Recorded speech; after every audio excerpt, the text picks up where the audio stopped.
We got the real jam going down. Welcome to the Space Jam. Welcome to Jam Central from the Dignity Health Event Center. I'm your host, Renaldo Major. Today we have a jam-packed episode with a special interview from assistant head coach Ty Ellis and also a fun-filled game with guard Renaldo Major. Let's jump right into our jam playbook.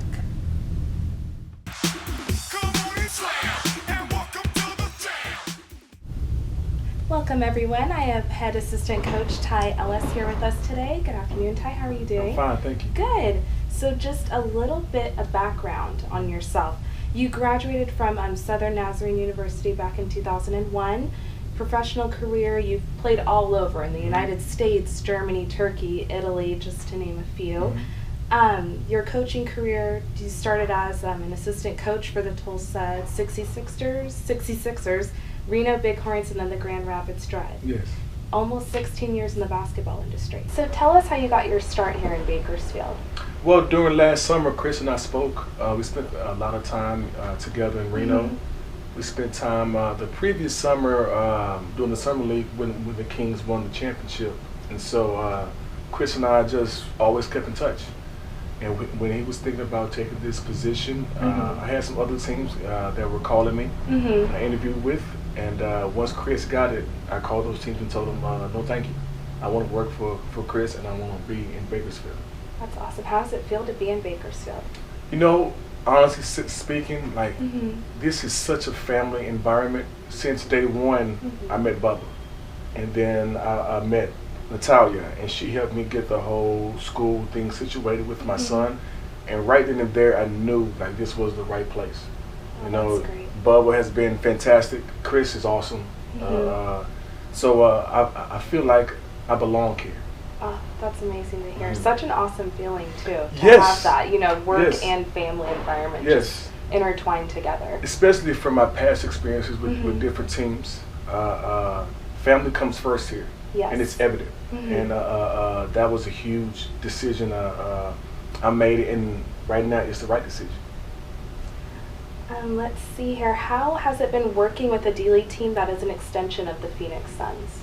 Well, it's been great because Bubba and Lewis and those guys are so active, and that makes a huge difference. I've been a part of teams where the NBA team wasn't as active or supportive, but this particular team, I mean, we see Bubba and Lewis all the time. And Bubba sent out a Thanksgiving email. He appreciates the work that the staff is doing. That doesn't happen often. Most of the time, the NBA guys are too busy doing with their responsibilities, which is understandable. Yes. But it says a lot about it says a lot about your boss when he takes time to send an email and appreciate the work and grind that all of us do. That's great. Let's see. You traveled all over the world, like I previously said, and have played in many different countries. How do you take all of those experiences you had playing basketball and incorporate them in your coaching style? You must be able to adapt. And the D-League is all about being able to adapt. Because with the travel, with the reps, with anything can go wrong. Yeah, things are constantly changing. They're changing all the time with the players coming up and down. You got to have the ability to adapt. You must be humble. You know, you must have a strong work ethic. And playing at the levels that I've played at and the countries that I've played in, it's always something different. And for me, it's basketball. And that's my foundation. I could be doing something else. I'm getting paid to coach basketball. So what more can I ask for? You know, and so I don't really worry about the things changing. I focus on my job and my family. And if those things are good, everything else kind of just goes with the flow. Awesome. Talk to us about the Jams so far this season. What have been some highs and lows for the team? Well, the lows are losing, but also we're not going to win in 52 straight games. And so with that being said, you know, you take the good with the bad and you learn. Yes. The first couple of losses, we did the same mistakes. And that was probably my biggest low. But we've gotten better since the last 2 or 3 games. And not only because we won, but we're not making the same mistakes anymore. I believe basketball is a game of mistakes, but you must learn from them, even as coaching. You know, Chris makes mistakes, I make mistakes, but we're continuously learning from them, and that's how we get better. And so I'm excited to see the progress that these guys are going to have, and even us as coaches. You know, and so it's exciting all around. Yeah, everyone will just continue to grow. Yeah, and we have the support of the fans and you know, teams that were starting off 2-0 and 3-0. You know, the D-League is up and down a season. So we got to take the good with the bad and stay even keel and focus on the process. It's all about the process for the players, for the coaches, for the staff. Everything is about us getting better every single day. Let's see. I'm going to put you on the spot here. Let's go. Who is your favorite Jam staff member and your favorite player? My favorite Jam staff member? I'm going to say Natalia. Okay. Not because she's just sitting right here. Because this summer, my family is everything to me. And it was a big decision on my son's school. And she worked tirelessly to find the right accommodations for my son, and which made my wife happy. Happy wife, happy life. Yes, that's and so when that happened, and she was so punctual, and that's not common. No, it's hard to find. It's very hard to find. And she responded to every email the same day, and I was very impressed and appreciative of that. My favorite player, probably Deontay Burton. Okay. I know I coach a lot and I talk a lot, and every answer is yes sir, no sir. If it's good, if it's bad, yes sir, no sir. And that's not common. Most players, they want to hear the good things, but they tend to kind of, you know, don't want to hear the bad things, so to speak. Push that out. And even if he don't agree with me, he gives me the respect that from what I've experienced in life. You know, he appreciates that. All the guys do. I'm not saying we got some knuckleheads or anything, but Deontay Burton specifically has been a pleasure to coach. Great. That's awesome. Well, thank you so much for joining us this afternoon. Wave your hands in the air if you feel fine. Welcome to the One-on-One Locker Room Talk. Joining us today is Jam favorite, Renaldo Major. How are you doing today, Renaldo? I'm doing well. How are you? Good. It's good to have you on the show. Always a pleasure. Awesome. Great.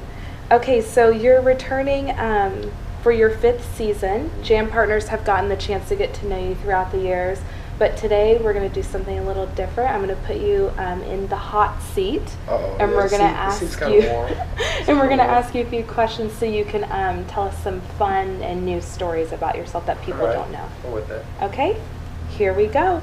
What has been your favorite Bakersfield Jam memory?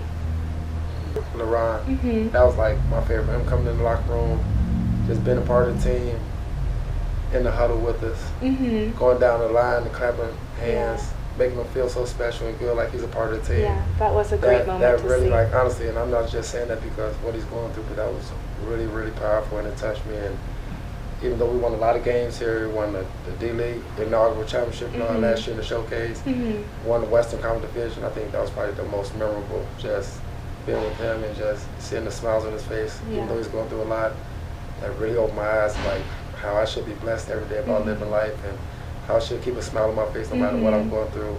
That's probably my most memorable, like, honestly. Yeah, such a sweet kid. Yeah, and he kept his spirits up, and he loved the Chicago Bulls, you know, from Chicago. So there that you really go. was like, oh yeah, you're my man. So yeah, that was really special. So that and probably winning the D-League showcase last year, that was really special because, I mean, we came together as a team and we fought through some difficult times and we won that for the first one, and that was really good. And to host up the trophy with all the guys, that was probably my second favorite. Didn't you name the trophy a certain name? We did. Can we bring that back up? What did we do? We did. Chi-Chi. Yeah, Chi-Chi. Gigi. Oh, Gigi. I'm sorry, Gigi. Hey, and not a bad thing, Gigi. We love you. Or, you know, play for the Pistons, but you shot a few bad shots, and that really helped us out. And we did a few things on defense, and we needed that championship. And the extra 500 helped too. Thank you, Gigi. Thank you very much, Gigi, for president. No. Next question. If you could be anything besides a professional basketball player, what would that job be? I would probably say a teacher. Okay, why is that? Because, I mean, kids need a mentor in life, and a lot of kids nowadays don't have father figures, and I feel like I could be a teacher as well as a father figure and mentor. So if I couldn't be a basketball player, I would love to be a teacher just because I can inspire, I can motivate, and I can push kids the right way, and I have crazy energy to keep up with them so I don't get tired. So if I wasn't a basketball player, I would love to be a teacher. That's great, and you are great with kids. Yeah, so that's perfect. That's a great I'm a big kid, so. And I have my nephews who, I don't know, keep me sharp at being a kid and having fun and living life. So, yeah, I would be a teacher. That's great. Who is your basketball hero? I mean, well, I'm from Chicago. Here we go. Jordan, but honestly, growing up, I was a big Penny Hardaway fan. I love Penny Hardaway because he's the only one I seen like competing against Jordan every time they played, and Jordan had to really lace his shoes up tight and play against Penny Hardaway because Penny Hardaway was healthy. He was one of the best ever, and I grew up. I remember when I had his jersey, and I would wear it to the park every day, and thank God it was a reversible jersey because I would wear it one day, then I would wear it the next day, even though it was dirty. I still wore it. I didn't care. And a lot of people were like, do you even wash it? I'm like, yeah, I wash this side. The other side is dirty, but don't worry about that. I'm out here to play. But yeah, it was a reversible jersey, and I wore it every day, and that's probably my favorite basketball player besides Jordan, of course. Next question. Are there any pregame rituals that you have? Well, when we're doing the anthem, I always say my prayers. I talk to the Lord. I talk to my dad. I talk to my sister. I talk to the people up in heaven. You know, I say my prayers, and then I cross my chest 3 times. I touch my heart 7 times because, you know, I had a heart surgery, so I pound my chest 7 times because that's my jersey number as well, just to live my life. I'm here for you guys. I have another life, you know what I'm saying? Well, I'm past. I won't say I have another life, but I have another chance at life. You know what I'm saying? A lot of people don't get a second chance with the effect I have with my heart. So it's like, I always do that before every game. And I wear my Fresno State shorts under my game shorts. So those like my 2 rituals I do every game. Great and interesting rituals. Yeah. Yeah. Let's see here. Who's your favorite teammate this season? Putting you on the spot. Gotta really think about it. Guys, don't be mad. Do not be mad. But my favorite teammate, I would have to say, is probably Earl. Why is that? Because we're locker mates. we're next to each other all the time, and we talk about everything, life, kids, his family, how to be leaders of the team because we are the 2 oldest statesmen. So just how to lead the team and talk about things we need to do to keep these guys going. How can we make the team better? So how can we just coach these guys off the court as well on the court? You know what I'm saying? Police them, make sure they're doing the right things. Yeah. So it's not like it's like we bonding like that. It's just like we talk about it a lot. But you know, Xavier's my roommate. That's my guy as well. So it's like, but I love everybody. Everybody loves me. It's just I mean I don't have no face, but I just communicate with Earl the most. Got it. What about your favorite staff member? Can be anybody from basketball ops to the front office. Anyone. If I don't say you guys, I feel like I'm gonna get. Our feelings won't be hurt. I feel like I'm gonna get fire blown at me. Like, no, you'll be fine. Whoosh. Not me. After all I did for you. No, I'll probably say Nat and Natalia. Will. Yeah, because just history. You know, I mean, you just got to admit Nat had history over a long period of time, and we talk about it a lot. She's always there for me in the summer, just keep my spirits up when I was down and going through injuries and setbacks. And I would say Will, because Will always just got positive words to say. What's up, though? Keep your head up. How's you doing? How's your family? So I'll probably say Nat and Will. You know, but you're on the rise. Keep going. Keep doing what you're doing. Thank you. You are on your way. I'm making my way up. Hey, I'm looking down the ladder like, keep pushing, keep going. Thank you. No, but Natalia and Will are great people to work with. They are. And it's just because, I mean, I've built bonds with them over the years. But I mean, as I was saying with my teammates, I love everybody on the staff. I respect them all. I treat them well, and they treat me well. So, I mean, I would say everybody in my favor, but you only said pick one, so you put me on the spot. Somebody would say that. You did good. Did good on that one. How many siblings do you have? We're switching gears here. I have 4 sisters, 1 brother. Yeah. Wow, big family. Yeah. That's probably fun growing up. And my youngest sister, she passed away 2 years ago, but she's still alive, so I don't say she's gone. So it's like she's still here though, so I can feel her presence. Honestly, I had a dream about it the other day. We were just talking. I was teaching her how to jump over the fence, and I'm like, just jump the fence. And she jumped it, and she cut her leg, and she's like, see, that's why I don't jump the fence. And I woke up like, thank you, Lord, for that dream, because I got to see my sister again. So she's still alive. So But yeah, I have 4 sisters, one brother, and their headaches. Yes, but my parents say I'm the best child, so. Yeah. Where are you in the line of your I'm siblings? the middle. You're the like, middle. I honestly, like, before my dad and my mom met, my dad had a daughter and my mother had a daughter. So it's like when they got together, I was the first child. So it's like they always say that I'm the first child because honestly, they look up to me, you know what I'm saying? And they always ask my advice. When they're down, they always come to me. So like, I am number one, you know what I'm saying? Even though I have 2 older sisters, but like, I don't know, it's just, they look for me to support, mental support, you know what I'm saying? Just being there for them.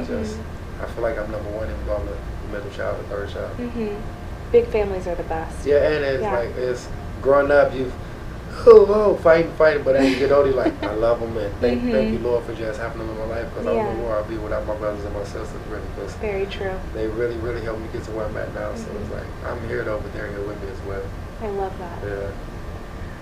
What was your favorite cartoon growing up? Oh, Tom and Jerry. It's a classic. That and it's a close. Can I get a 1A, 1B? Yeah, sure. Teenage Mutant Ninja Turtles. You know, because my name is Renaldo, so I love Leonardo. And he was actually the leader, and I used to be like, my name is Renaldo, I got to be the leader of the family. So growing up, it kind of molded my mind to be like the leader, because Leonardo was the leader. So I used to be like, okay, I'm Renaldo, so I got to be the leader. I used to have my little blue tie, tie my head up, cut the little eyes out. And my sister would be Michelangelo, my brother would be Donatello, because he's so smart. Like, it was just crazy. But Tom and Jerry, because like no matter what, they fought each other, but they loved each other. Like, the mouse and the cat, they're like, they always seem to need like, each other. It was like, always. And they would pick at each other every day. Like, okay, today I'm gonna pick at you, and the next day Tom picking at Jerry, next day Jerry picking at Tom. And at the end of the day, like, they didn't want to kill each other; they just wanted to drive each other crazy. Yeah. They had some of the funniest cartoons, and I was just laughing myself to sleep. Wake up to a laugh. My mother would be like yelling at me, "Get ready for school!" I just be sitting there laughing, like, "Okay, I'm getting ready, Mom. I'm getting ready." Watching Tom and Jerry, so I'm probably Tom and Jerry, Teenage Mutant Ninja Turtles. Classics. What is a movie that you can watch over and over again? A movie that just doesn't bore you or you get tired of? Probably He Got Game. I haven't seen that movie. I'm so sorry. Cut the. I'm so sorry. Cut the camera. Cut the I'm camera. so No, sorry. but He Got Game. Jesus Shuttlesworth, like, is one of my favorite movies because it talks about real life things that basketball players go through, especially with the temptations and the lures of people and everything you go through it, as well as trying to stay focused on your game and family pressures, the outside pressures, and then Denzel Washington, one of my favorite, actors, and Jesus Shuttlesworth, which was played by Ray Allen. He's one of my favorite basketball players because he's a great basketball player in person. So it's like that was one of my favorite. I watch him over and over and over. Okay, so I have to watch it. Okay, I'll watch it. Don't worry. And I want to report on it. Yeah. A report? Yes, I want to report. Okay. 1-page report. 1 page. I'm gonna give you a month. A month? By New Year's. Oh, you can't start the New Year off without watching. Okay, I'll watch it. December 31st, I want to report information. Okay. All right. I'll get it to you. Promise. That's a really good movie. You really would like it. You really would. Okay, I'm sure I would. Yeah, you would. Okay.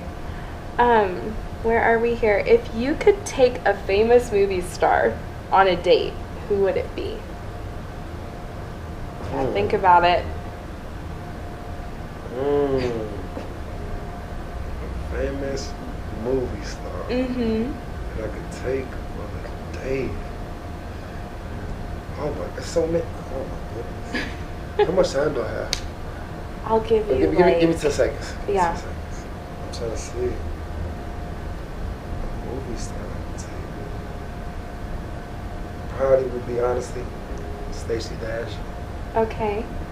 Why? Cause like, yeah, she's beautiful, but like she has, I don't know, she has humor. Every time I see her, she's funny, and she got like crazy humor though. Like she's kind of crazy, but she's funny inside. Those be the best girls. Because you got to be a little crazy, because you can't take no bull crap from somebody, but you all got to be able to smile and laugh as well. So it seems like she could be serious when she needs to be, but she could be that joking type as well. And those are the type you you want It's to a marry good and be balance. with. So yeah, you need those type because oh, she will hurt me if I do wrong, but if I make her happy, she'll keep me happy as well. So I kind of like that. The add with her beauty, and she has okay height. So, Okay height. Okay height. Okay. Okay, I think she's like 5'4", 5'5". I can deal with that. Oh, okay. I can deal with that. Okay. I can deal with that. Let's see here. What is your favorite song at the moment? Hello, Adele. I love that song. No, my teammates, I swear, like, they always come. We got on the bus ride last week going to LA, and that song came on, and I'm not lying, I was in the back, and I just laid down. My whole team looked back like, "Dude, your song is on," and I just walked like, "Hello," and I just like, and DC was just there and Cookie was like, "Sing it, though," and I was just singing it, and yeah, that's right now, that's funny. That and Photograph by Ed Sheeran. Do you want to sing that one too? Oh, how did it go? Oh, I'm on the spot right now. I just started listening like the other day. It is a powerful song. I've never heard it, or else I would help you sing it right now. You guys look it up. Ed Sheeran Photograph. Very powerful though. You'll probably listen to it 4 or 5 times in a row. And he has a great voice too. And I'm not going that far because I can't Oh. be into the guy's voice because I get emotional. Like, I love Ed. Oh God. No, but I really, he does have a great voice though. And he's been singing since he's like 4 or 5 years old. So yes, that's probably my favorite 2 songs right now. Great. What superhero power would you want to have? Is healing a superpower? Healing? I'd say it's a superpower. I would just love to heal people. I don't know, like, because it's tough seeing, like, people go through stuff. It was, the other day, I was watching television, and this little girl, she's like 8 years old, and she's like, I always get asked if losing my hair is scary, and she like, because she had cancer, and she like, no, it's not scary, because hair grows back, so it's not about what's on the outside, it's on the inside, and that just broke me down inside. I'm like, oh Lord, man, those people are so awesome, and that's what keeps me going though, and it's like, and I just feel like everyone that's going through cancer is just angels, and they're going to have a beautiful life in afterlife, so it's like, I wish I could just heal people, and I try my best to do that. That's why on social media I try to post a lot of positive stats and inspire and motivate people, because we need that out here. It's a tough world we live in, and people need that inspiration, that motivation, just be encouraged, just know like, okay, I got to keep going, because there are good people who's out here praying for me, and people who love me, and want the best for me. So if I could have any power, it'll be to heal. I love that. Yeah. That's great. Favorite type of food? Now we talking. Honestly, I would have to say I love shrimp. Oh, you can make it so many different ways. And I could just, even though my teammates crushed me the other day, they're like, the shrimp is the most disgusting fish in the sea or thing in the sea, because they eat all the crap and the doo-doo from them. I'm like, they do.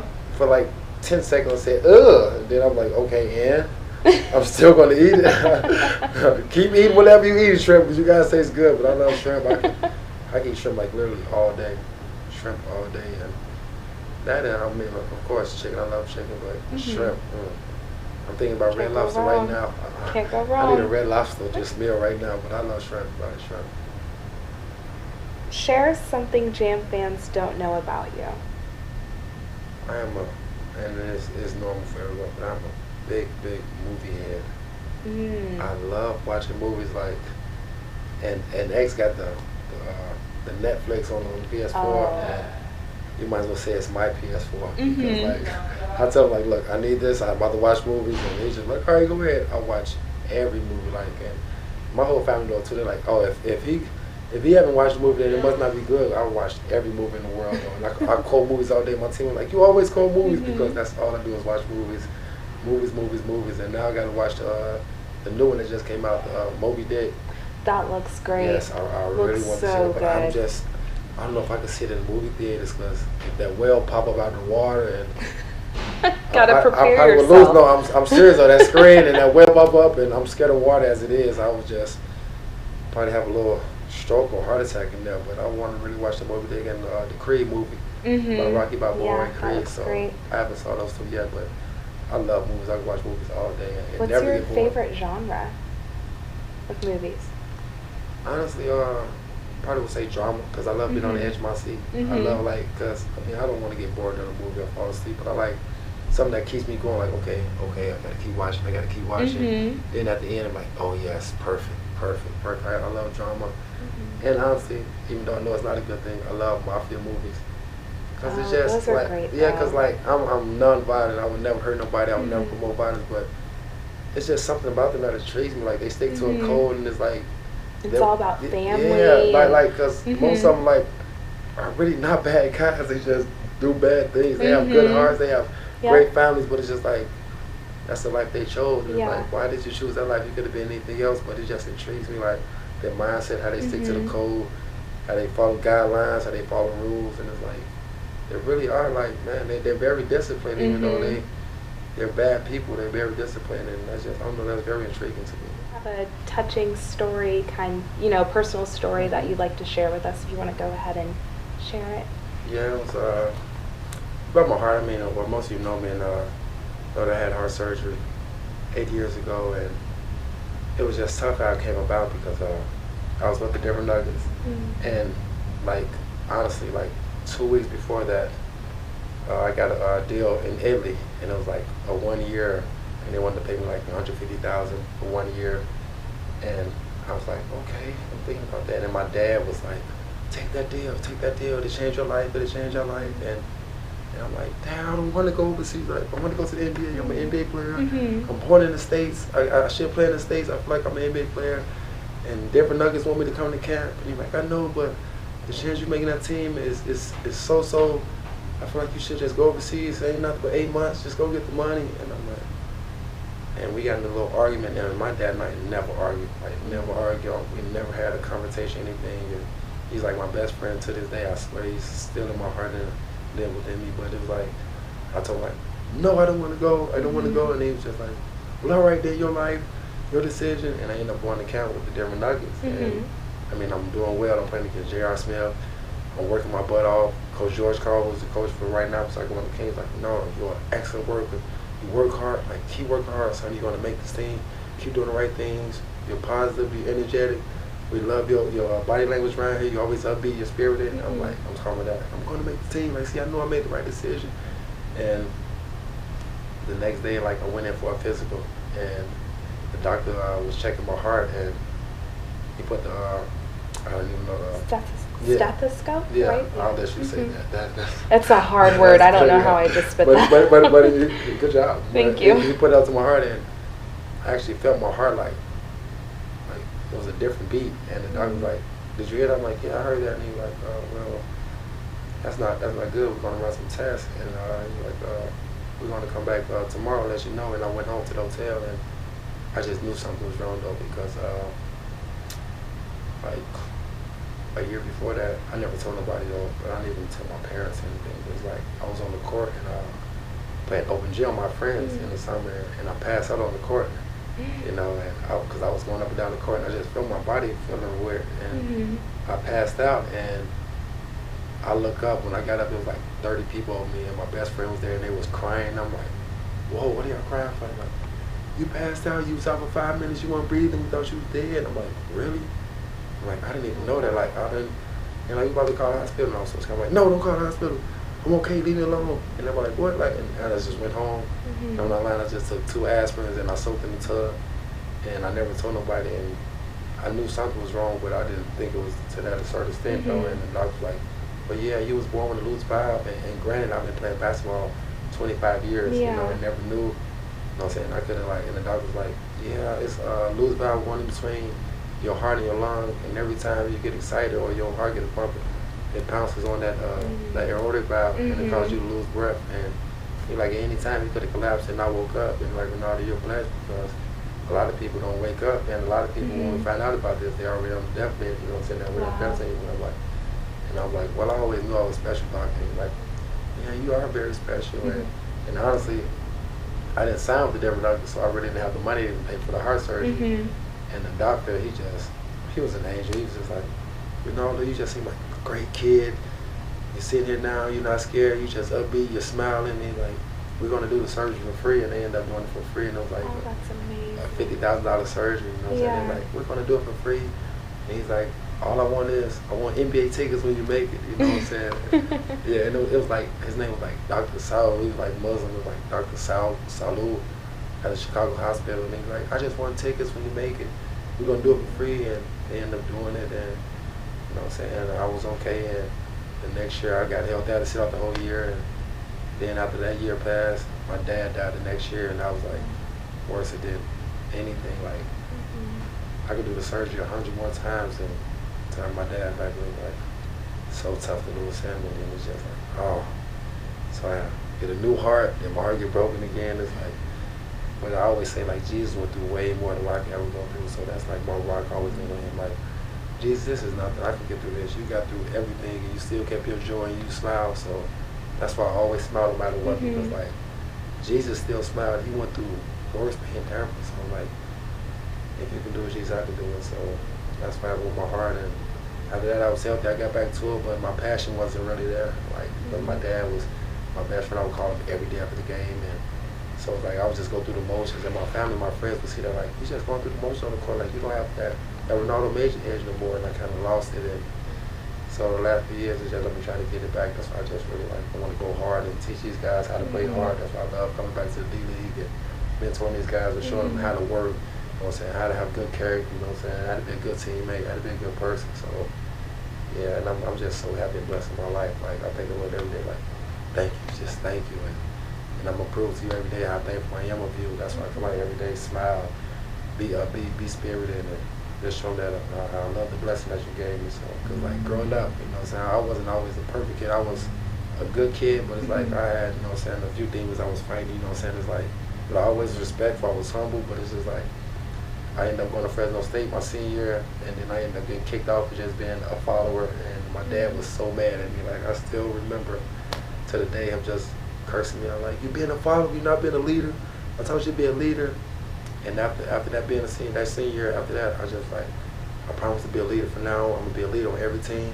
I'm going to show these guys the right way. And I got kicked off, and I went to every camp the summer of my senior year. Every camp. Everybody's going to come in. Nobody gave me a job. Everybody's like, no. So September came, and I was just remember walking down the street with my cousin. It was like a brother. And I was like, well, you know what? My career is over. It's just over. I'm just going to get a job. I want to be a regular person. And I'm like, can you give me a job at your, he's working at the Ford plant. I'm like, you think you give me a job there? He's like, all right, I'll put an application for you. And I am not lying, as the Lord is my witness. That night, the coach from Gary Steelheads, you know what I'm saying, in Gary, Indiana, he called me like, man, Renaldo Major, I saw your tape, and you got to come in, you want to come in and for training camp? And I'm like, are you serious? He's like, yeah. He's like, you got to come in tomorrow. He's like, I'm not going to guarantee you anything because it's 7 other rookies you got to beat out because we signed 7 rookies. And honestly, that's like the first time I really cursed at a coach. I'm like, Coach, I don't give a D who's there. I'm going to be the ball out. I'm going to work the hardest. And I ended up working my butt off. And the veterans on the team, they're like, man, we voted you to be on the team because out of all the rookies, you're the best one. You worked the hardest. And I said, like the night before we was getting the jerseys, I'm like, because I won #1 in college because I'm like, I'm the #1 player on the court. But I'm like, #7 is complete. And the eyes look, #7 is complete. And you know what I'm saying? The award was made on the 7th day. I'm like, I'm going to change my number to #7 because I feel complete now. And I feel like I'm the luckiest man in the world. And I tried to change it the next day because I went to the manager of the team. And I'm like, do you have #1? He's like, no, we don't have #1. I'm like, well, what number you got? He's like, well, we only got 1 number left. I'm like, what? He's like, #7. I'm like, wow. He's like, what? I'm like, because that's why I was going to change my number to #7 because I'm a new man. I feel complete now. He's like, well, the Lord is talking to you. That's #7. And I've been wearing #7 every day. And honestly, last night, my nephew had his first basketball game. Oh, how sweet. And my sister sent me the jersey, and he got #7. And I almost came to tears. I had to be a man. I had to man up, be toughen strong. up. And I woke up this morning, and I posted on Facebook the jersey number and everything, and he had #7. And because he was like, man, you're my idol uncle, and both my nephews, they love the #7. And so it's like, I'm living for more than myself, you know what I'm saying? So this #7 is powerful, you know what I'm saying? So it's like, that's going to be my number forever. And hopefully my son, whenever I have one, hope he'll wear number 7 and want that Mhm. number, but that's where number 7 came from. So What an ever since- amazing story. You're Yeah. so strong. Oh yeah, I mean, Yeah. but that's, you have to be strong. You know? Mhm. Like, it's a lot of people going through way worse when I'm going through it. Mhm. So it's like I just try to smile and show them like, hey, with the smile, you know what I'm saying, that can overcome, you know what I'm saying, the pain. So it's like, so that's what I try to do. And I don't know, just try to be, I don't know, just try to be different from everybody else. And I don't know, even yesterday, the little girl who came out who had the heart surgery. Yes. I went over there and just talked to her at halftime just to lift my spirits up, like, you doing okay? And she was so happy. You never know anything happened to her. Like, I'm okay. And okay, but found like, you're so strong. And she's like, yeah, whatever. Let's go play basketball. Like, she was just so into it. And her mother was like, thank you so much. And Woody came like, you're a great man. I'm like, I don't do these things just to get recognition. I don't know. I love doing little things like that. And I just thank the Lord for what He instilled in me. You know, so it's like I try to pass it along and be a heart to everybody. And live each day. So when I'm on my deathbed, I can say, Lord, I'm ready to see you because I live my life to the fullest. I touch many hearts. I inspire people, and I'm ready to come rest with you. So that's what I do. So that's my story.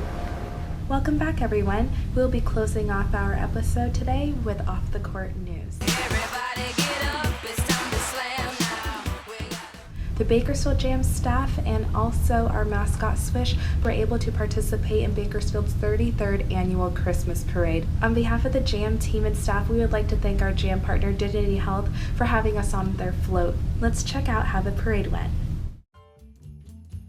Merry Christmas, ladies. Merry Christmas, Mr. Buble. Are you ready to sing a little jingle bells? Yes. Jingle bells, jingle all the way. Oh, what fun it is to ride in a one-horse open sleigh. Jingle bells, jingle all the way. Oh, what fun it is to ride in a one-horse open sleigh.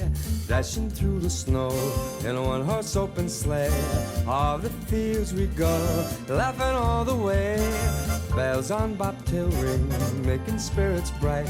What fun it is to ride and sing a sleighing song tonight. Jingle bells, just jingle bells, jingle all the way. Oh, what fun it is to ride in a one-horse open sleigh. Jingle bells, jingle bells, jingle all the way. Oh, what a lot of fun to ride and sing in a one-horse open sleigh.